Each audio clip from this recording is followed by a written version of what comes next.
impacted.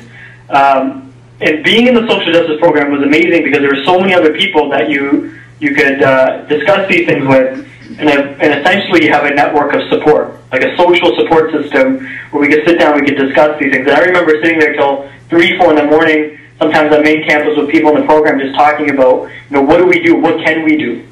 So one of the main things that came out of that for me was finding an outlet, finding something that I could engage in, which allowed me to address the struggle, the social justice struggle that I became passionate about. And I'll talk about what I became passionate about personally. But I do want to touch on one other thing. The experiential learning within the program was one of the most phenomenal parts of it. I actually got an opportunity to go with the School of America's Watch to Venezuela. And in that experience, I was there a little bit after the Bolivarian Revolution, so still seeing the impacts of it and the people that were on the high of this revolution that had just happened.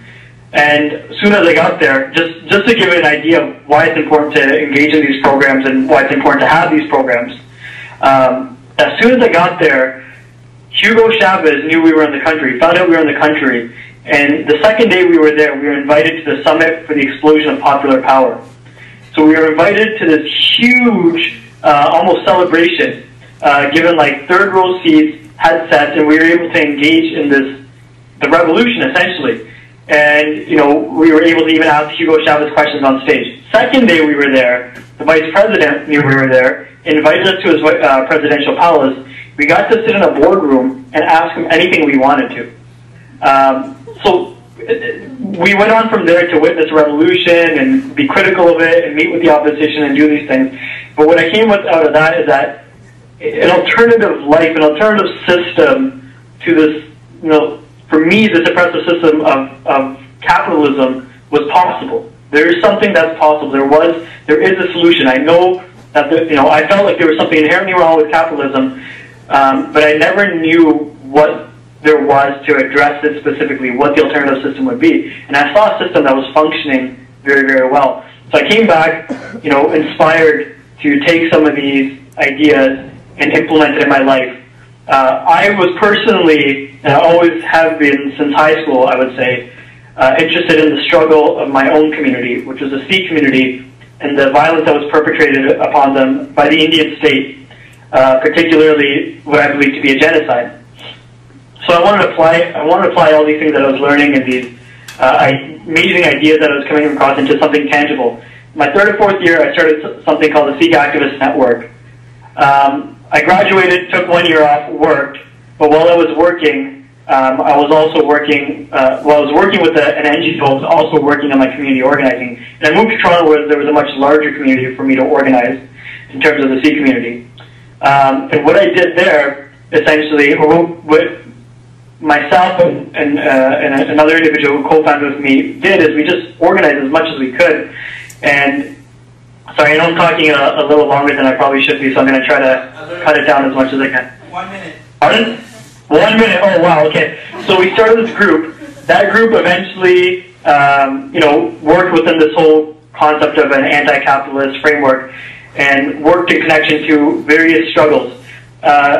Since then, I'm just going to cut to the chase. Since then, expanded to 6 university chapters, 1 local chapter, with over 100 organizers. We're not getting paid anything, just doing it solely based on the passion.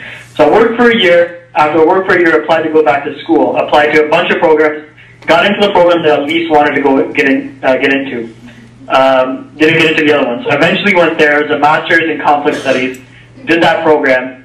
Used that academic atmosphere to further this recognition of genocide, the violence perpetrated against the Sikh community. Part of that was engaging the political system. So we saw that there was members of parliament that were refusing to acknowledge this and that were actually working against the community on this matter. In particular, there was an individual who was an 18-year veteran in the 905 in Brampton, Mississauga, who was kind of going against the community. So we sat down and we said, look, we have this expanded network of youth. Let's mobilize and let's get this guy out of here.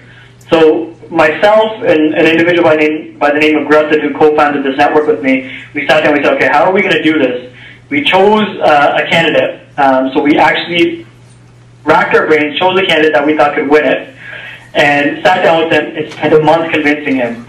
He ran for the NDP federally, in a riding where the NDP had never gotten over 6,000 votes, against a Liberal candidate that had been there for 18 years with about 20,000 votes.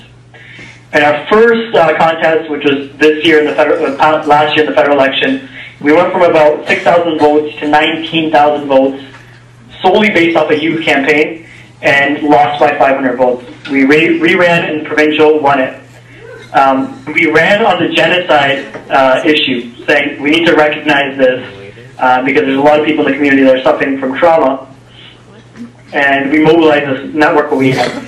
Essentially, at the end of the day, what ended up happening, we did that. We made historic gains.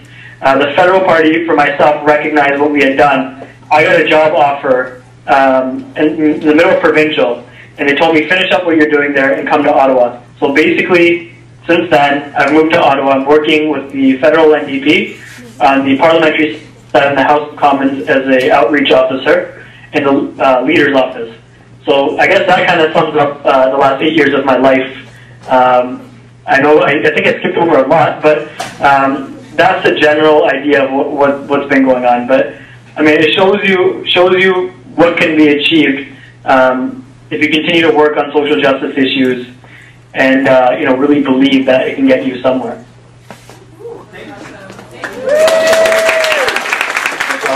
My name is Cassandra Griffin, and today I'm talking to you from Indore in Madhya Pradesh, India. I'm a former social justice and peace studies student, and today I spent my day visiting a tribal community and discussing some of the issues they're having and how they can access some government resources to solve those problems. This is part of my work with an organization called Save a Family Plan, which is a London-based international development NGO that's been working in India since 1965.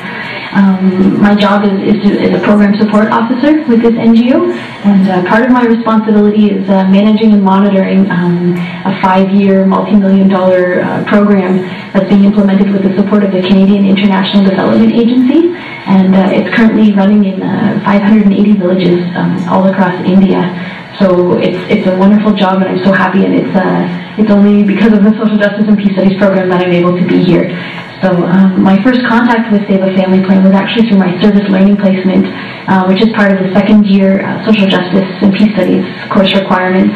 So I was lucky enough to be placed with Save a Family Plan, and after my placement, they actually hired me, which was great. And then the following year, I traveled to India through an internship with King's to work with Save a Family Plan, and now I'm continuing my work full-time, and it's really just an amazing opportunity for me. So one key piece of advice that I want to give you is a piece of advice that was given to me by a very wise fourth-year student when I was just in first year. And like most of you, I really just wanted to make the world better and to make some change happen. And so I asked this fourth-year student, what can I do? How can I be successful in social justice? And I was looking for some kind of a roadmap or some kind of a guide. How can I achieve this thing? And he gave me some of the best advice. He told me that the thing about social justice is no matter what you choose to do with your life, you can always do it with social justice principles and be successful. He told me even if you decide to be a parent and you raise children who have a critical way of looking at the world and who grow up to be good people who promote social justice principles, he said that is so much success. And I really think that we need to reevaluate the way that we look at success. And the best advice I can give you is just to be open to the opportunities as they come, because when you're called to act for change, it will come maybe in a way that you don't know, and you just have to wait for it. And when it comes, you just have to give it your best. And I was lucky. I never expected I would be doing this kind of work, and so I'm so thankful, and I'm so grateful to the Social Justice Program for connecting me with this wonderful NGO. So just keep open to the opportunities, and I wish you all the best, and thank you so much for